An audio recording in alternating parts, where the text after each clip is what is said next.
unless you've heard of the Patricia Stallings case in the past, you're going to be in for a massive shock at the twist that happens right at the end of the story.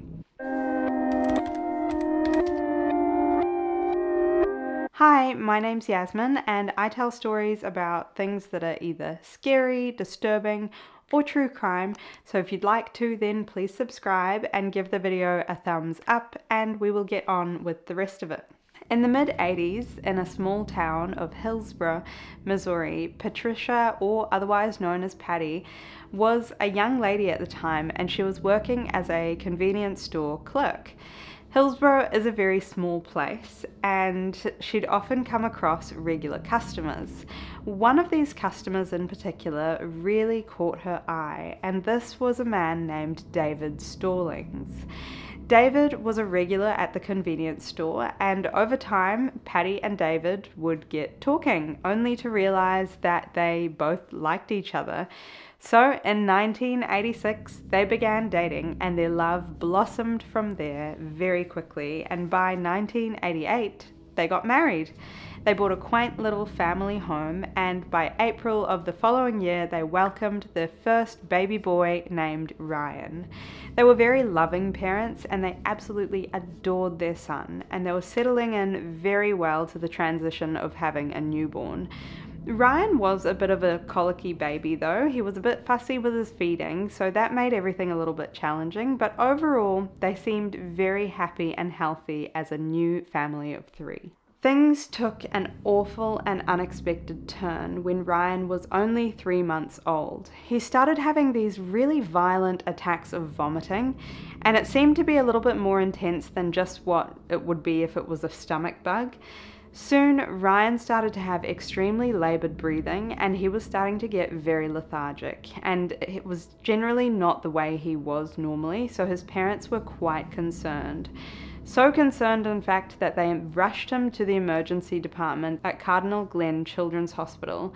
As soon as they arrived, Ryan was immediately admitted into the pediatric intensive care unit, and Patty and David initially went through with Ryan and witnessed their son getting hooked up to all these wires, tubes, and even a respirator.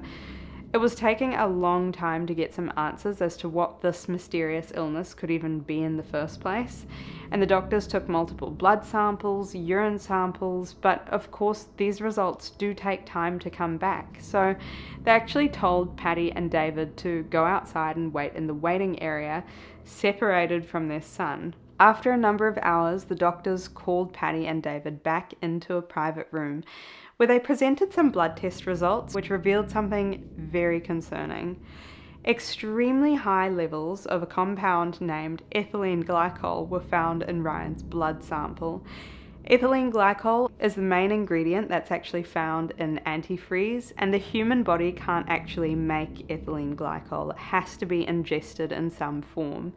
From this point forth, doctors were extremely suspicious of Patty and David and treated Ryan's case as an antifreeze poisoning case, most likely administered by his parents, because that's who has been around him for the past 3 months. They didn't really speak to Patty and David about this immediately though. Instead, they just sort of indirectly dealt with it and called the police.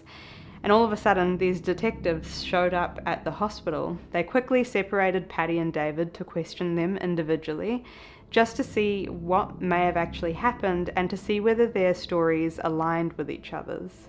One of the questions that detectives asked Patty and David was whether there was any antifreeze even in the household, which they both admitted there was. There was an open bottle that was partially used because David was working on a car recently, so that's why they had it.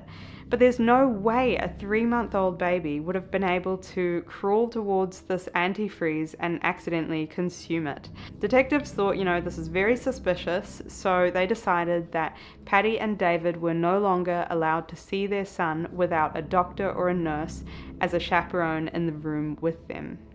Ryan would spend the next 2 weeks in the pediatric intensive care unit being treated for antifreeze poisoning. And eventually he did actually go on to make a full recovery, but Ryan wasn't allowed to go back home to his parents because he was placed in protective custody, or the foster care system, just while the police were investigating this whole antifreeze poisoning dilemma. Both Patty and David were allowed to have supervised visits once a week for only an hour. This arrangement was obviously very traumatic for both parents, just because they'd had this baby and all of a sudden the baby got taken away and a stranger was now looking after them. But not only that, they were also being accused of attempting to murder their child. The first month of these visits went pretty well. Patty and David would come and go every single week. They would soak up the hour that they had with Ryan. They'd feed him and just cuddle him the whole time before having to return their son back to the foster parents. And during this time, Ryan was a perfectly happy and healthy baby until their 6th visit. 3 days after Patty and David visited Ryan, he started to develop the same symptoms as before. The vomiting, the difficulty breathing, plus just being overall really floppy and lethargic, just like the first episode he had. His foster family rushed him off to hospital and he was again admitted to the pediatric intensive care unit. But Patty this time was not allowed to visit her son. What actually happened in this last time that Patty and David visited was that Patty was left alone momentarily with Ryan while she was feeding him a bottle. They had a look at this bottle and they examined it, and there was ethylene glycol all over the bottle, which suggested that Patty actually smuggled in the antifreeze to feed it to her son. This was now the evidence that police were looking for, and they arrested her with no warning. Ryan was diagnosed with antifreeze poisoning for the second admission as well, but this was much worse than the first time. The levels of ethylene glycol were so extremely high in his bloodstream this time that Ryan's condition was rapidly deteriorating, to the point where David was actually called to spend some final moments with his son in the hospital before they had to turn off life support. David fought so hard for his wife to be there with him in the room with Ryan before he passed away. He didn't believe that she was capable of doing something like this to harm her son, but the judge was adamant that she was not letting a baby killer into the room to see her son for one last time. So Patty was sitting alone in a jail cell during her son's final moments of life. Patty and David were undeniably going through an extremely tough time, and in the midst of this, they found out that Patty was pregnant again, and she ended up giving birth to a healthy baby boy in February of 1990.